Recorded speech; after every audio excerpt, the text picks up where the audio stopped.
Dapat nga ay hindi na magkaila si Maine Mendoza at Alden Richards sa kanilang relasyon at aminin na nila ito sa publiko dahil hindi na sila tumatanda at bumabata.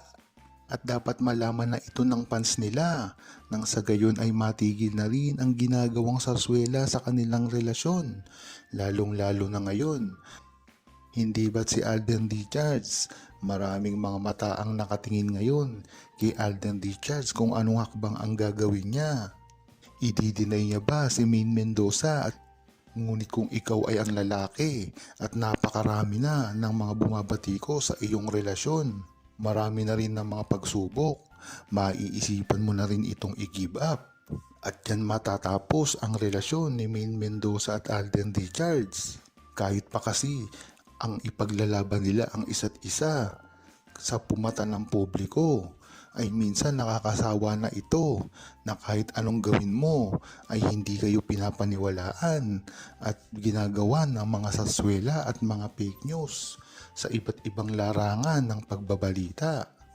Ngayon ang nakasama niya si Alden Richards at kaya dapat ay gumawa na ng hakbang si Alden Richards at Maine Mendoza para ibunyag ang talagang nararamdaman nila sa isa't isa. Lalong-lalo na kay Maine Mendoza dahil napakahirap sa kanyang gawin ito. Dahil alam naman natin sa simula pa lamang ay hindi na nagsasalita si Maine Mendoza patungkol sa relasyon niya kay Alden Richards. Dahil ito ay kay Alden Richards niya lamang sinasabi at pinararamdam at hindi na ito mahalaga ang publiko. Dahil alam natin na napakatalino ni Maine Mendoza at hindi kailangan ng public approval.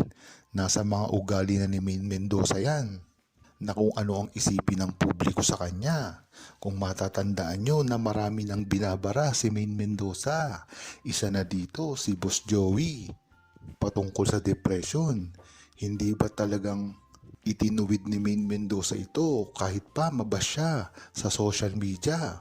Ang pangalan naman dito ay ang contestant sa Itbulaga na sinabihan niya na huwag tayong umaasa sa ating mga anak dahil bata pa tayo at kailangan natin ding magtrabaho. Isa rin na naman ito na patunay na hindi mahalaga kay Maine Mendoza ang persepsyon ng publiko. Basta tama ang ginagawa niya.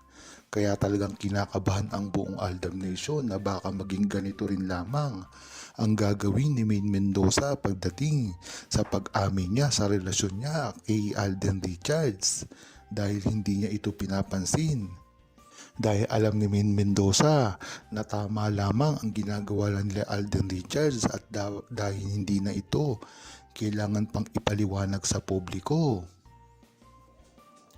Dapat nga ay hindi na ginugulo ng mga bashers si Maine Mendoza at Alden Richards dahil na rin sa pag-aming ginawa ni Alden Richards at Maine Mendoza noon ay napagtibay nila kung ano talaga ang totoong nararamdaman nila sa isa't isa at ito ay hindi sabi-sabi dahil ito ay nakarecord at napakaraming resibo ang bumabalot dito kaya hindi mahirap ito na ipaliwanag ni Maine Mendoza at Alden Richards at kahit kailan ay hindi ito mapapasinungalingan ng mga bashers ni Maine Mendoza at Alden Richards na alam naman natin na ang ginagawa lang ngayon ay ginagamit ang pagsasama ngayon ni Kathleen Bernardo at Alden Richards na alam naman natin na ito ay isa lamang para sa movie at walang katotohanan ito pagdating sa totoong buhay. Yan naman talaga ang nasambit ni Alden Richards sa kanyang mga interview.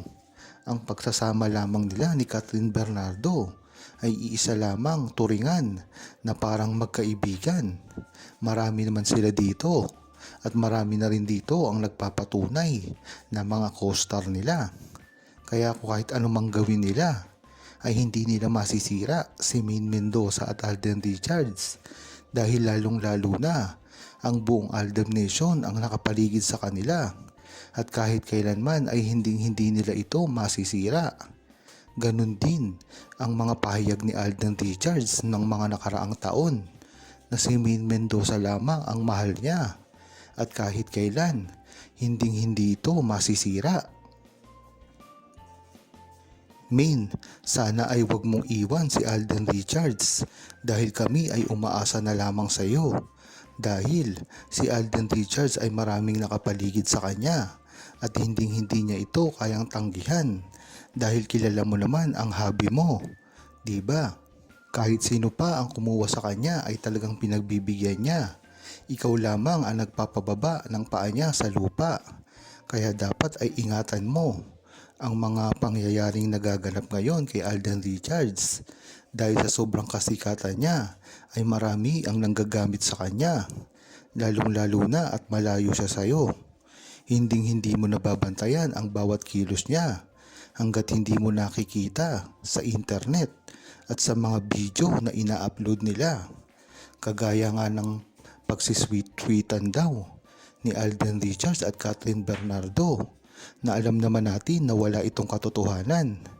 Ngunit ang pinalalabas ng mga bashers at mga tao na gustong sumira sa relasyon nyo ay ito ay merong relasyon at tila nakasal na raw sila at nanliligaw na raw si Alden Richards at botong-boto raw ang mga magulang ni Catherine Bernardo. Ito daw ay may kasal at binigyan pa raw siya ng singsing. Ngunit kay Alden Richards at Catherine Bernardo na rin nanggaling na walang ganoong pangyayari. Dito mo palang malalaman na talagang ang paninira sa inyo ay totoo at ang paninira sa inyo ay talagang ikinakalat nila na si Alden Richards daw ay nanliligaw kay Catherine Bernardo. Kahit wala namang itong katotohanan, dapat pa rin ay bantayan mo si Alden Richards. Dahil nga sa napakabait ni Alden Richards ay hindi lamang ito nagsasalita sa publiko at laban sa mga bashers niya. Kaya dapat ikaw na rin ang gumawa ng aksyon nang sa gayon ay mahinto nila ang mga paninira nilang ginagawa sa inyong dalawa. Lalong-lalo na ikaw, hindi ka pa naman masyado naglalalabas ngayon sa mga interview. Wala kang kakayahan na ipahayag ang nararamdaman mo. Dapat siguro ay umaksyon na rin ang mga Aldab Nation nang sa gayon ay matigil na ang paninira kay Main Mendoza at Alden Richards dahil hindi lang naman sila ang nasasaktan dito. Lahat ng buong Aldab Nation ay talagang nagrarayot na dahil sa mga ginagawa kay Main Mendoza at Alden Richards. Hindi nga nila ito mapapatawad dahil sa simula pa lamang ay yan na talaga ang gusto nilang gawin, pabagsakin si Main Mendoza at Alden Richards. Huwag kalimutang mag-subscribe, comment at i-like ang video na ito. Thanks for watching!